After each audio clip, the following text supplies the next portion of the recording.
Ka qaste kur një njeri lodhet jo nga të tjerët, por nga vetja që po përpiqet të qëndrojë fort. Alba e kuptoi këtë në një nga ato ditët e gjata brenda shtëpisë së Big Brother Kosova, ku koha nuk matet me orë, por me rrahje zemre, me debate, me fjalë që të mbeten në fyt. Përplasja me Labinotin nuk ishte thjesht një debat i zakonshëm. Nuk ishte nga ato zënka që shuhen me një përqafim para gjumit.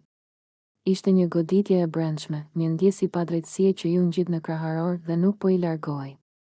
Fjalët e tij, toni, mënyra si e vuri në dyshim para të gjithëve, gjithçka ju duk si një mur që i ra mbi supe. Alba kishte qarë edhe herë të tjera brenda asaj shtëpie. Por kur kështu? Lotët e asaj dite nuk ishin vetëm për Labinotin. Ishin për lodhjen, për mallin, për njerëzit jashtë, për presionin e kamerave që nuk fiken kurrë. Ishin për Albën që kishte hyrë me ëndra dhe tani po ndjente se po humbiste veten. Ajo u mbyll në dhomën e gjumit dhe qëndroi gjatë duke parë valixhen e saj. Valixhja që në fillim kishte qenë simbol aventure, tani dukej si një derë shpëtimi. Duart i dridheshin teksa filloi të paloste rrobat. Çdo bluzë që fuste brenda ishte si një pranim humbjeje, por edhe si një frymëmarrje lirie. Banorët e tjerë e vëzhgonin nga larg. Disa u përpoqen t'i afroheshin, t'i flisnin, t'i thoshin të qetësohej. Por ka momente kur as zëri më i butë nuk arrin të zemra. Alba dëgjonte, tunte kokën, por brenda saj vendimi po merrte formë. Ajo mendonte për ditët e para.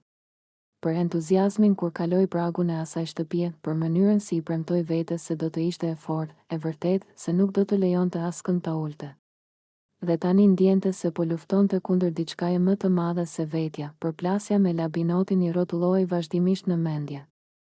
Nuk ishte vetëm ajo që ai tha, por mënyra si e bëri të ndihej e vogël, sikur zëri i saj të mos kishte peshë. Alba gjithmonë kishte frikë nga padrejtësitë dhe atë ditë u ndje e tradhtuar nga loja, nga njerëzit.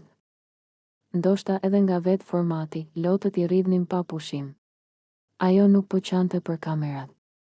Nuk po qante për publikun. Po qante si një vajzë e lodhur që donte të kthehej në shtëpi. Valixhja po mbushej ngadalë. Një palë këpucë, një xhaket, një fotografi e vogël që e mbante fshehur. Çdo objekt kishte një kujtim brenda asaj shtëpie. Dhe çdo kujtim po i rëndonte. Disa nga banorët u përpoqën ta bindnin, mos merr vendim në nerva, Alba. Je më e fortë se kaq. Kjo është vetëm një ditë e keqe. Por ajo nuk po shite një ditë.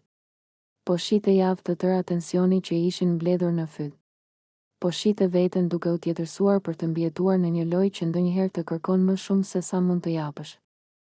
Në dhomën e rrëfimit zëri i saj dridhej. Aty, larg syve të banorëve, ajo e lejoi veten të thyej plotësisht.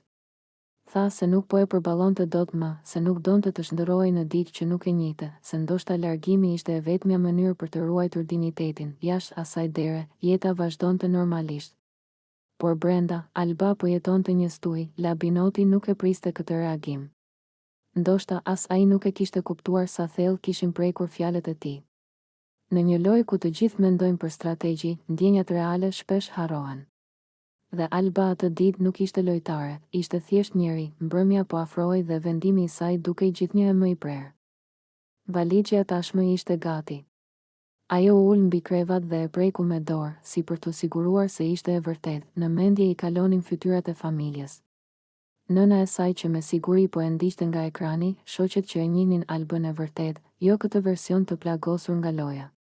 Aja vlente të qëndronte vetëm për krenari. Big Brotheri të jep famë, por të merr qetësi, të jep zë, por ndonjëherë ta vjedh shpirtin. Alba po e kuptonte çmimin. Ajo u ngrit, fshiu lotët dhe për herë të fundit hodhi syt rreth dhomës.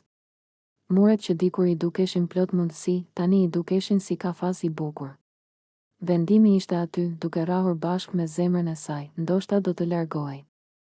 Ndoshta dikush do të ndalte në minutën e fundit, por një gjë ishte e sigurt. Ajo ditë e kishte ndryshuar përgjithmonë, sepse ndonjëherë guxim nuk është të qëndrosh, është të dish të largohesh. Në botën e Big Brotherit, e vërteta dhe imagjinata shpesh ngatërohen.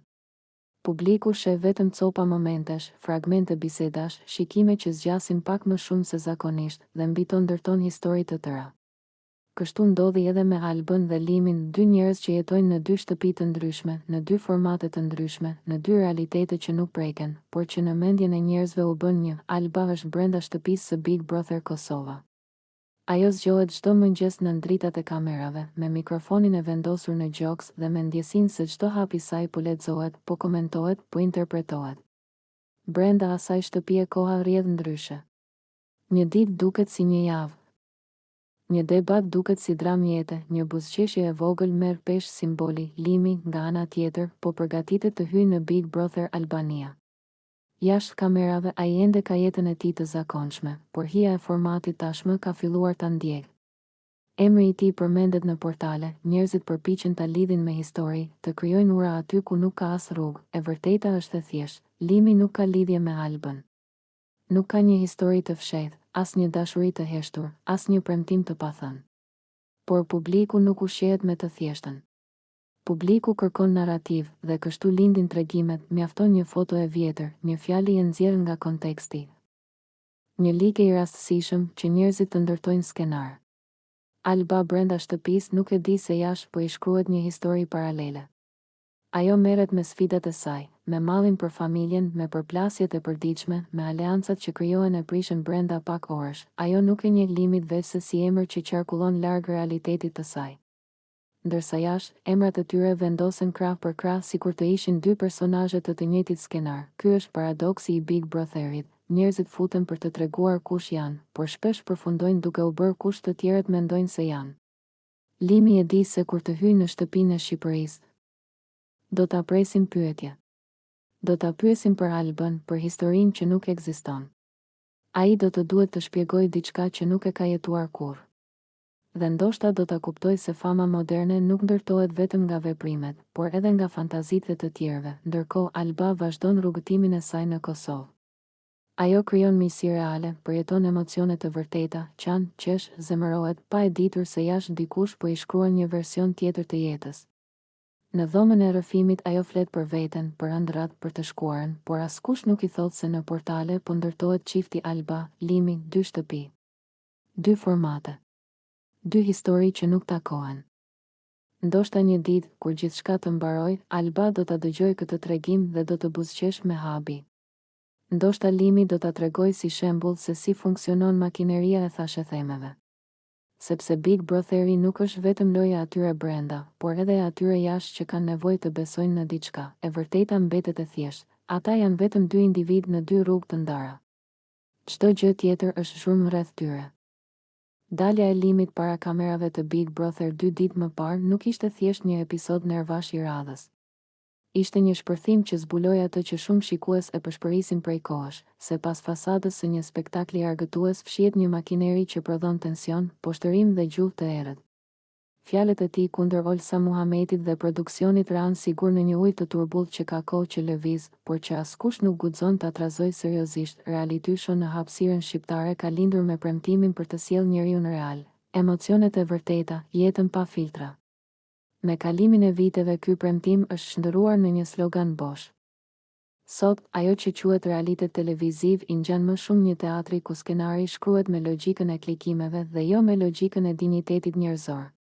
Limi foli pikërisht për këtë deformim, për mënyrën se si njeriu brenda shtëpisë trajtohet si mjet për shikueshmëri dhe jo si qenie me kufi emocional. Akuzat e tij ndaj autores së formatit ishin të rënda. Ai e përshkroi produksionin si një mekanizëm që nxit qëllimisht përplasje, që seleksionon skenat më të ulta dhe i servir si kulm të spektaklit. Sipas tij, programi po e humb identitetin dhe po shndërrohet në një arenë ku fiton ai që bërtet më shumë, jo ai që përfaqëson vlera.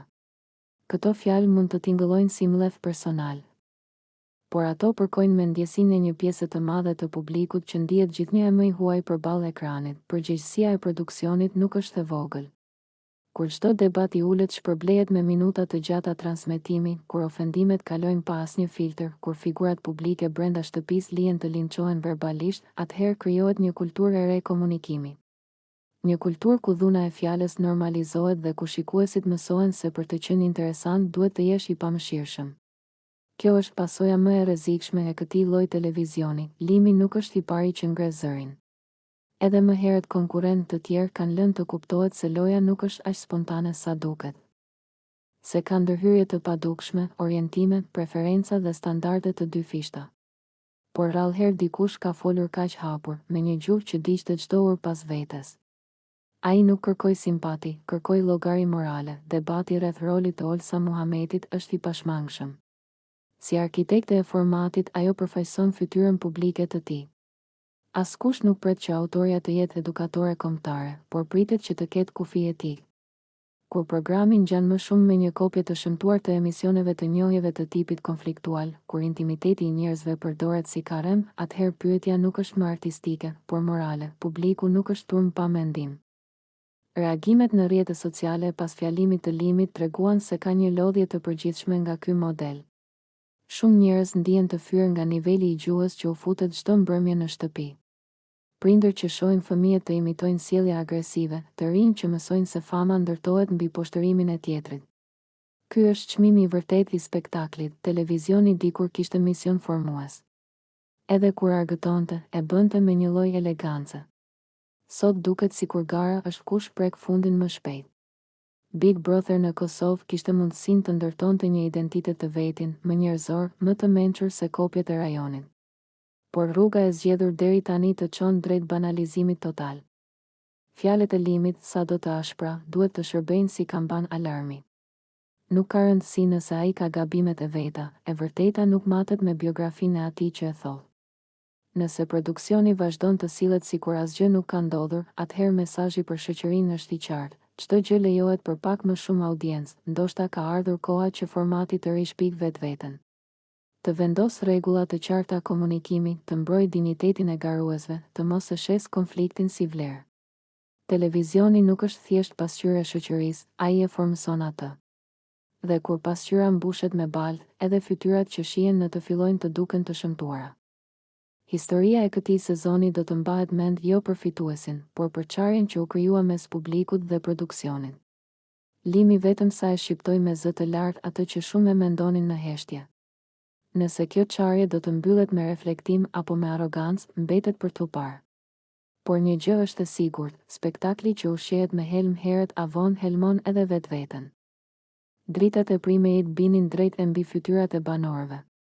Studioja gumëzhinte nga zërat e publikut, por në mes të asaj zhurme dukej qartë tensioni mes Albas dhe Labit. Tema e mbrëmjes kishte nisur me dhuratat, me historitë jashtë shtëpisë, me raportin e Albas me Limin, por papritur biseda mori një drejtim krejt tjetër. Labi e kërkoi fjalën me qetësi, si njëri që kishte vendosur të fliste pa e ngritur zërin. A jeti Zot me pa çka është dashnia? Iu drejtua ai Albas. Askush këtu nuk ka ardhur me mat ndjenjat e tjetrit. Alba e pa me habi. Unë nuk po mat askën, tha. Po tregoj të vërtetën time. E vërteta jote nuk është ligj për të tjerët, ja ktheu Labi. Ti nuk ke ardhur këtu me tregu sa dhurata të ka bërë Limi, as me na mbajt ligjërata për dashnin. Në sallë u dëgjua një reagim i lehtë. Disa banor tundën kokën në shenjë miratimi, disa të tjerë mbetën të heshtur. Alba u përpoq të ndërhynte, por Labi vazhdoi, më i vendosur. Unë kam frikë vetëm Zotin, tha ai. As kamerat, as opinioni, as fjalët e njerëzve nuk më lëvizin prej asaj që jam.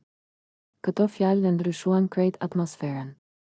Nuk ishte më debat loje, por diçka më personale, më e thellë. Mua jashtë më pret një grua e mrekullueshme, shtoi ai. Dhe çdo fjalë që e them këtu e mendoj edhe përballë saj. Alba e ndjeu peshën e asaj fjalie. Ajo nuk donte të dukej sikur po sulmonte familjet e askujt. Unë s'kam folur për gruan tënde, tha me ton më të butë, po kur përmend ndershmërinë, kur përmend dashnin, duhet me pas kujdes, ja ktheu Labi. Se jo të gjithë jemi këtu për të njëjtën arsye. Ai u kthye pak nga banorët e tjerë. Unë Likun e kam mik. E njoh prej vitesh. Ka hanger bukë në shtëpinë time, kemi nda sofrën bashkë. Për respekt të asaj misie nuk lejoj me u përbalt emri i tij. Kjo fjali solli një heshtje të re. Alba e kuptoi se po prekte një territor delikat. Unë nuk po e përbalt askën, tha ajo. Po flas për ndjenjat e mia, ndjenjat janë të shenjta, tha Labi. Por nuk bëhen spektakël për me fitu pikë. Moderatori tentoi ta qetësonte situatën, por debati kishte marrë formë më të gjerë se thjesht një përplasje mes dy banorëve. Ishte përballje parimesh. Labi filloi të tregoj për jetën e tij jashtë, për sakrificat, për mënyrën si ishte rritur. Unë jam rrit me një fjalë, nder. Çka them e mbaj. Çka premtoj e bëj. Dhe nuk lejoj me u përdor emri i dashnisë për lojë. Alba dëgjonte në heshtje. Brenda saj po përzieshin inati dhe respekti. Ajo nuk e kishte parë kur Labin kaq të prerë, po edhe unë kam nder, ju përgjigj. Nuk jam vajzë pa dinitet. Nuk thash që je, tha ai më qetë. Por mënyra si po i paraqet gjërat lëndon njerëz jashtë kësaj shtëpie. Debati vazhdoi gjallë. U përmendën tradita, respekti për familjen, kufiri me sinqeritetit dhe egzagerimin. Disa banorë ndërhyn për të mbështetur Labin, disa për të mbrojtur Albën, por fjalia që mbeti në ajër ishte ajo e tij, unë kam frikë vetëm Zotin. Ajo fjali e zhvendosi diskutimin nga lojat e morali. Alba e kuptoi se nuk kishte përballë thjesht një konkurrent, por një botkuptim krejt tjetër. Unë s'kam ardhur me shkatëru askënd, tha ajo në fund. Ndoshta kam folur më shumë se ç'duhet. Labi pohoi lehtë me kokë, të gjithë gabojmë. Por fjala e rënë nuk kthehet mbrapsht. Mbrëmja u mbyll me një lloj paqeje të brisht. Publiku duar trokiti. Por tensioni mbeti pezull mes tyre. Pas primejit në obor, Labi u ul vetëm për disa minuta. Mendonte për gruan që e priste jashtë, për miqt, për likun me të cilin kishte ndarë bukën. Ai nuk e shite veten si lojtar, por si njëri që duhet të ruante fytyrën. Alba nga ana tjetër filloi të reflektonte. Ndoshta vërtet kishte folur nga emocioni, ndoshta kamera e kishte shtyrë të egzageronte. Në atë shtëpi çdo fjalë merrte peshë tjetër.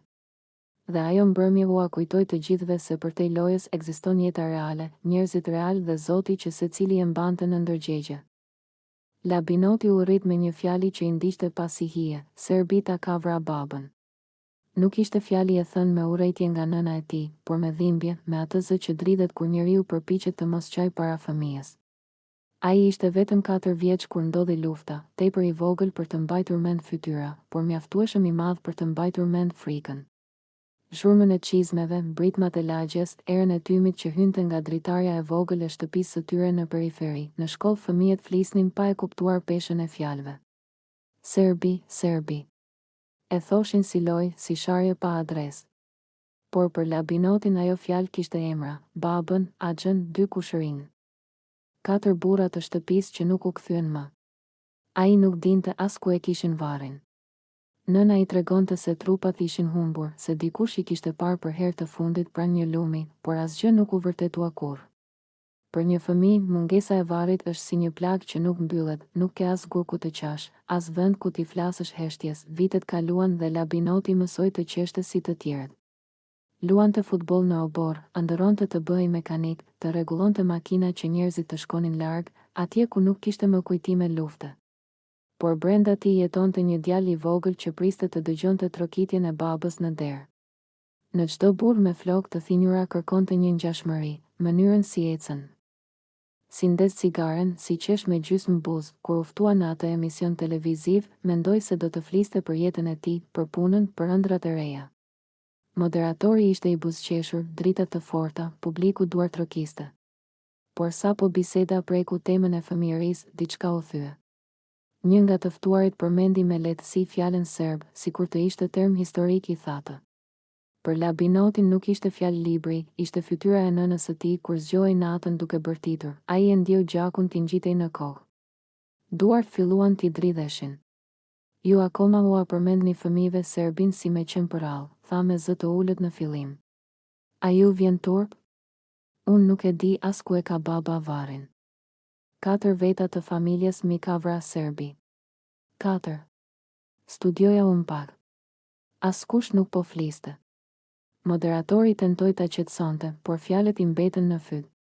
Labinoti u ngrit në këmbë. Karrigia bëri një zhurmë metalike që u duk më e fortë se çdo britm. Unë nuk mund të rri këtu e me u bas sikur këto janë veç tema diskutimi, tha. Për mua janë eshtra pa emër, janë net pa gjumë të nanës tem. Ai hoqi mikrofonin, e la mbi tavolinë dhe doli. Kamerat vazhdonin të xhironin shpinën e tij që largohej në korridorin e gjallë. Askush nuk e ndali. Ndoshta sepse askush nuk dinte çfarë t'i thoshte një njeriu që mban brenda vetes një varrezë të tërë, jashtë binte shijimën. Labinoti eci pa drejtim, derisa u gjend pranë lumit të qytetit. U ul në një stol dhe për herë të parë pas shumë vitesh qau hapur, si fëmijë. I dukej sikur po e tradhtonte babën duke u përpjekur të jetonte normalisht, sikur haresa të ishte faj. Ai kujtoi një ditë të largët kur nëna e kishte marrë për dorë dhe kishin shkuar në një zyrë të kryqit të kuq. Në mur ishin varur fotografi burrash të humbur. Nëna i kishte parë një nga një me sytë të skuqur, ndërsa ai luante me një makinë të vogël plastike. Mos u lodh, nan, i kishte thënë një grua aty pranë, shumë nuk gjenden kurrë. Ajo fjali i ishte ngulur në tru më fort se çdo mësim shkolle. Pas emisionit, rrjetet sociale u mbushën me komente. Disa e përkrahën, të tjerë e quajtën të tepruar, i thanë se duhet të shohë nga e ardhmja. Por kush mund t'i tregoj njeriut kur i mbyllet e kaluara? E ardhmja e Labinotit ishte ndërtuar mbi boshllëk, ditët që pasuan ai nuk doli nga shtëpia. Nëna e vëzhgonte në heshtje, sikur të kishte frikë se po e humbiste edhe djalin e fundit. Një mbrëmje ajo i solli një kuti të vjetër prej druri. Brenda ishin disa fotografi të babës, me kostum dasme, me shokët në ar, duke e mbajtur Labinotin foshnjë në krah. Mos e mbaj krejt këtë dhimbje vetëm, i tha. Baba yt nuk do të donte me të pa kështu. Ai i preku fotografit me kujdes. Si të ishin të gjalla. Për herë të parë mendoj se ndoshta detyra e tij nuk ishte të ruante zemërimin, por kujtimin e butë të atyre që ikën. Të fliste jo për hakmarrje, por për dinjitet, pas disa javësh vendosi të kthehej në ekran, këtë herë me kushtet e veta. Në një intervistë tjetër tregoi historinë pa britma. Fol për fëmijët që rriten me plagë të trashëguara, për nevojën që shoqëria të mësojë të dëgjojë para se të gjykojë. Unë nuk urej askën, tha në fund. Urrejtja ma ka marrë babën, nuk dua t'i jap edhe shpirtin tim. Fjalët e tij prekën shumë njerëz. Disa familje të tjera të zhdukurve e kontaktuan, krijuan një grup për të kërkuar eshtrat. Për të mbledhur dëshmi. Labinoti u bë zëri i atyre që nuk kishin mikrofon. Ai ende nuk e di ku e ka varrin baba, por tashmë e di se nuk është vetëm. Ndonjëherë, kur kalon pranë fëmijëve që luajnë në park dhe dëgjon ndonjë prej tyre të përmend me shkujdes fjalë të rënda, ai ndalet dhe u flet qetë. U tregon se fjalët kanë peshë, se pas tyre fshihen jetë të tëra. Fëmijët e shohin me habi, por diçka mbetet tek ta. Historia e Labinotit nuk është vetëm e tij. Është e mira shtëpive ku karriget kanë mbetur bosh, ku fotografit janë bërë altar të heshtur. Është kujtesa e një populli që përpiqet të ecë përpara pa i harruar të rënën. Dhe çdo herë që ai merr frymë thellë e zgjedh të flasë me dinjitet, jo me urrejtje, i duket sikur një gur i vogël vendoset mbi varrin imagjinar të babës, një gur që thotë, nuk të kam harruar, por po mësoj të jetoj. Po e nis këtë shkrim pa e ditur as vetë ku do të përfundoj, sepse brenda meje janë mbledhur muaj e ndoshta vite heshtjeje. Kam mbajtur shumë gjëra për brenda vetëm që të mos prishje qetësinë e askujt, por njeriu ka një kufi. Vjen një moment që shpirti nuk mban më dhe fjalët dalin vetë, si lot që nuk i ndalon dot. Për Klodin Kamqar, dhe këtë nuk e them për të dukur e dobët, por për të thënë të vërtetën time. Kamqar në të tëra, kamqar në heshtje që të mos më dëgjonte askush, kamqar duke u munduar të gjej arsye aty ku arsye nuk kishte. E kam dashur në mënyrën time, ndoshta jo perfekte, por të sinqertë. Dhe kur dashuron sinqerisht, çdo ftohtësi e tjetrit të duket si thike ngadalë, por pavarësisht lotëve, unë nuk i kam shkuar nga mbrapa. Nuk jam nga ato gra që i futen një burri në jetë me zor, që i hyjnë në brek e në privatësi vetëm për të mos e humbur. Dinjiteti im ka vlejtur më shumë se çdo ndjenjë. Mund të kem qenë e thyer, por kurrë e ulur. Kjo është ajo që më dallon nga Eliona dhe nga shumë të tjera që nuk njohin kufi. E kam parë me sytë e mi si disa gra shiten për pak vëmendje, si bëjnë skena, si luten, si poshtërohen vetëm për të mbajtur dik pranë. Unë nuk jam rritur ashtu. Nëna ime më ka mësuar që një grua vlen edhe kur humbet, edhe kur qan. Edhe kur mbetet vetëm. Prandaj zgjodha të largohem në heshtje, jo të bëhem cirk për askën. Fjalët që i tha londrimit më kanë ngelur në mendje. Rrie qetë, sikur qetësia ime të varri nga goja e saj. Ajo vetë pranoi se e mallkon veten për gabimin që ka bërë. Por mallkimi i saj nuk ma shëron mua plagën. Fjalët janë të lehta, ndërsa ajo që kam përjetuar unë ka qenë e rëndë sigur mbi kraharor. Askush nuk e di sa herë kam marrë telefonin në dorë për t'i shkruar Klodit dhe e kam lënë përsëri. Sa herë kam dashur t'i them pse ma bëre këtë? Ku gabova? A vlejta ndonjëherë për ty? Por krenaria më ka ndalur. Më mirë të më dhem shpirti se sa të lyp dashuri. Më kanë quajtur të ftohtë, mendje madhe, krenare. Por askush nuk e di sa zjarr kam pasur brenda. Thjesht nuk di ta shes dhimbjen në pazar. Unë vuaj në heshtje, jo në për tavolina e telefona. Dhe kjo ndoshta më ka kushtuar shumë, por prap nuk pendohem. Eliona mund të bëj çfarë të doj, mund t'i rrijë lëndrimit mbi kokë, mund të luaj rolin e viktimës apo të dashuruarës. Unë nuk hyj në atë film. Dashuria për mua nuk është garë kush e ka burrin e para. Dashuria është zgjedhje e lirë, respekt, qetësi shpirti. Dhe aty ku nuk ka këto, unë iki, kam kaluar ditë kur nuk kisha fuqi as të ngrihesha nga krevati. Ditë kur buzëqeshja vetëm që të mos më pyesnin pse jam keq. Net kur I flisja vetes para pasqyrës dhe pyesja, a vlej unë kaq pak? Por me kohën kuptova që problemi nuk isha unë. Disa njerëz nuk din të duan pa lënduar, nuk e urrej Klodin. Do të ishte më e lehtë ta urreja. Por e vërteta është se më shumë jam zhgënjur se sa zemëruar. Zhgënjimi është më I ftohtë se urrejtja, të mpin dal nga dal. Të bën të kuptosh se po luftoje për dikë që ndoshta s'luftoi kurrë për ty, sot kur e mendoj, e di që kam bërë gjën e duhur që nuk u ula. Lotët nuk më turpërojnë, por veprimet e ulta do të më turpëronin. Unë zgjodha të qaj vetëm, jo të poshtëroj veten publikisht. Dhe për këtë jam krenare, ndoshta një ditë Klodi do ta kuptoj çfarë ka humbur. Ndoshta jo. Por kjo nuk është më bara ime. Unë e bëra pjesën time me zemër të pastër. Nëse të tjerët luajtën lojra, le t'i mbajnë vetë pasojat. Ky shkrim nuk është as kërcënim, as viktimizim. Është thjesht e vërteta e një gruaje që deshi pastër dhe u lëndua padrejtësisht. Nuk kërkoj mëshirë nga askush, as falje, as kthime mbrapa. Dua vetëm të mos më prekin më aty ku më ka dhembur. Unë do vazhdoj përpara. Me plag, po. Me kujtime, po. Por edhe me dinjitetin tim të paprekur. Dhe kjo vlen më shumë se çdo burr, më shumë se çdo Elion, më shumë se çdo fjalë e lëndrimit. Në fund mbetet vetëm një e vërtetë. Unë kam dashur pa u ulur. Kam qarë pa u shitur dhe kam ikur pa u poshtëruar. Dhe kjo është fitoria ime më e madhe.